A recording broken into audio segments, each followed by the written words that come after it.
Hello again, this is Ken Turner from Milford, Ohio. We're going to look at Deuteronomy chapter 4. There's a few things I want you to see here. This is powerful.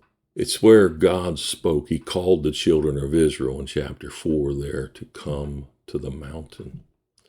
And this is the powerful thing, that I may let them hear my voice. God wants us to hear his voice. He wants us to hear his voice.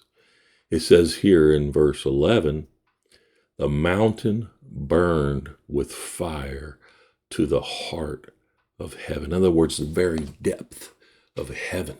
Fire burned. It was wrapped in darkness, I believe, because if they saw the pure light of God, it would have killed them.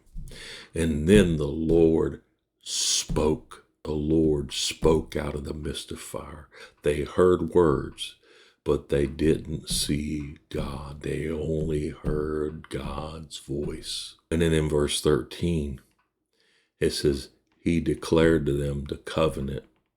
He wrote them on 2 tablets of stone. God wrote them with his finger. The finger of God wrote the law and the covenant that he made with the children of Israel with his very finger. That's how intimate God desires for us to be with him, that we would fellowship with him, that he would speak with us, and we would hear his voice.